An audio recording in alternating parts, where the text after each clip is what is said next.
আপনি বড় ভাই হিসেবে যে ছোট ভাইয়ের সাথে কথা বলতেছেন না আজকে 5-6 মাস, যে ছোট ভাই হয়ে বড় ভাইকে দেখলে অন্য রাস্তা দিয়ে হেঁটে যাচ্ছেন 5-6 মাস, আমার মাইকের আওয়াজ যদি শুনে থাকেন, যদি আজীবন দুনিয়াতে থাকেন, তাহলে আপনার কথা শোনার দরকার নাই। আর যদি আপনাকে দুনিয়ার থেকে একদিন চলে যেতেই হবে, যদি আপনি বিশ্বাস করেন, তাহলে আমি ছোট ভাইয়ের আবদারটা একটু শুনেন। বড় ভাই ছোট ভাইয়ের কাছে যান, ছোট ভাই বড় ভাইয়ের কাছে যান। যে আগে যাইতে পারবে তার গুনাহ মাফ। আর একটু জোরে।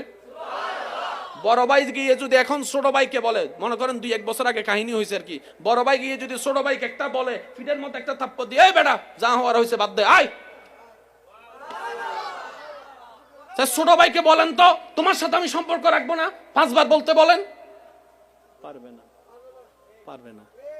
ছোট ভাই এখন জানতো বড় ভাইয়ের কাছে, বড় ভাই যদি ঘুমে থাকে দরজা নক করেন, দরজা নক করেন, দরজা নক করে দরজা খোলার সাথে সাথে বড় ভাইরে জড়ায় ধরেন কোমরের মধ্যে, ভাই মারলো তোমার, কাটলো তোমার, হাজার হইলে তো ছোট ভাই, কি করবা, ভুল করছি আর কি, মাফ করে দাও না। আর কিচ্ছু যদি বলতে ইচ্ছে না করে বললেন না, শুধু জড়ায় ধরেন। 2 মিনিট পরে আপনার রক্ত আপনাকে কান্না করতে বাধ্য করবে। যখনই আপনার চোখে পানি আসবে, অন্তর কামবে, যখনই অন্তর কামবে আল্লাহর রহমত আসবে, যখনই আল্লাহর রহমত আসবে, ওই শয়তান যে মিলতে দেয় না সেখান থেকে পালায় যাবে। করে দেখেন না একবার, করে দেখেন। কেন মাফ করবেন শুনেন, আল্লাহ আমাদের হাজার গুনাহ জেনেও যেমন মাফ করে দেয়, আল্লাহ তাদেরকে ভালোবাসে যে মাফ করে দেয়। আপনি সেই জন্য মাফ করবেন, কারণ আপনার কাজ হচ্ছে কাকে খুশি করা। আপনি শুনেছেন মাফ করলে আল্লাহ খুশি হয়, যত বড়ই অপরাধ হোক। আমরা আল্লাহর কাছে যত বড় অপরাধী, এর চাইতে বড় অপরাধ তো বড় ভাই ছোট ভাই করে নাই। বাস আমি আল্লাহর দিকে তাকাই, তোকে মাফ করে দিছি, যা। এবার আপনি বলবেন, ভাইয়া আমি মাফ করে দিলে 10 লাখ টাকা, আমি মাফ করে দিলে ওই কোনার জমিনটা। আমি বললাম, ভাই মাফ করছেন কার জন্য? আল্লাহর জন্য। ওনার ভান্ডারে কমতি আছে নাই, তা আপনি এদিকে 10 কানি ছাড়ছেন, ওদিকে 100 কানি যদি আল্লাহ দেয়, কয় তৈলে ঠিক আছে। আর এটাই আল্লাহর ওয়াদা, মান জা বিল হাসানাতে ফালাহু আশরু আমসালিহা। যে আমি রবের জন্য 1 দিবে খুশি মনে, বান্দা মনে রাখবি সর্বনিম্নে 1-এ 10 পাবি, আর বেশি খুশি হলে 70ও পাবি, আরো বেশি খুশি হলে 700ও পাবি, আরো বেশি খুশি হলে 7000ও দিব, 7 লক্ষও দিতে পারি, 7 কোটিও দিতে পারি। এমনও হতে পারে 1 টাকার বিনিময়ে আমি অগণিত কোটি আর মালিকও তোর বানা দিতে পারি।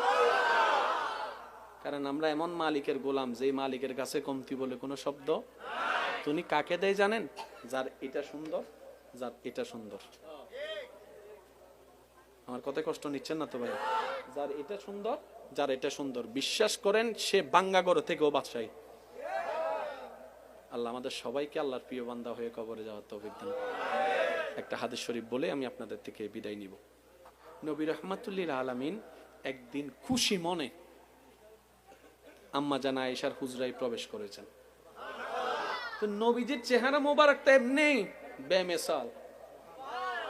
লাম ইয়াতি নাযীরু কাফি নাযারিন মিসলাতুনা শুদ পয়দা জানা। যে চেহারা মোবারকটা এত সুন্দর ছিল, সবাই সুন্দরের উপমা দিতে, যে চাঁদের দিকে তাকায় সে চাঁদ মুগ্ধ নয়নে যার চেহারার দিকে তাকায় থাকতো, তিনি আমাদের নবী রাহমাতুল্লাহ। যার চেহারা মোবারক পূর্ণিমার চাঁদের রাতে বের হলে কেউ আর চাঁদের দিকে তাকাইতো না, আল্লাহর প্রেরিত কাদ জাকুম মিনাল্লাহি নূরওয়ালা চাঁদের দিকে তাকায় থাকতো। যার চেহারাটা এত সুন্দর ছিল, মিস্টার আবু জাহেলের মতো বড় বাটপারও কখনো নবীর চোখে চোখ রেখে কথা বলে নাই, কারণ চেহারা মোবারকটাই ছিল এমন, যেই দেখতো পাথর হৃদয় গলে যেত, এত সুন্দর ছিল। সেই নবী রাহমাতুল লিল আলামিন খুশি মনে আম্মা জান আয়েশা সিদ্দিকার ঘরে ঢুকলেন। আম্মা জান আয়েশা সিদ্দিকা রাদিয়াল্লাহু তাআলা আনহাকে বললেন, আয়েশা যা জিজ্ঞেস করার করো, আজকে যেটাই জিজ্ঞেস করবা আমি নবী সেটাই বলে দিব, যা জিজ্ঞেস করার করো। এত বড় সুযোগ হাতছাড়া করা কি ঠিক হবে?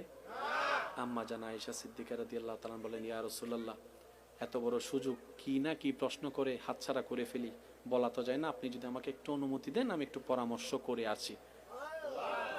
আম্মা জান আয়েশা সিদ্দিকা রাদিয়াল্লাহু তাআলা পরামর্শ করতে গেলেন, ওনার থেকে প্রশ্ন শিখে এসেছেন। তো প্রশ্ন যিনি শিখাই দিয়েছেন উনি বলছেন, এ আয়েশা, প্রশ্ন আমি তোমাকে শিখাই দিচ্ছি, ভালো কথা। নবী উত্তর যেটাই দিবে উম্মত সবাইকে জানাবা, পরে আগে আসে আমাকে বলবা, আর কাউকে বলতে পারবা না। যেহেতু প্রশ্ন আমি শিখাই দিছি, উত্তর আমাকে আগে বলতে হবে নবী কি বলছে। এবার আম্মা জানা আয়েশা সিদ্দিকা রাদিয়াল্লাহু তাআলা নবী রাহমাতুল্লিল আলামিনের যখন হুজরায় আসলেন, আম্মা জানা আয়েশা সিদ্দিকা বললেন, ইয়া রাসূলুল্লাহ, আল্লাহ তো আপনাকে মেরাজ দান করেছেন। নবীর উম্মতের আওয়াজ আর একটু বড় হবে না? সুবহানাল্লাহ, সুবহানাল্লাযী আসরা বিআবদিহি লাইলাম মিনাল মাসজিদিল হারামি ইলাল মাসজিদিল আকসা সুম্মা দানা ফাতাদাল্লা।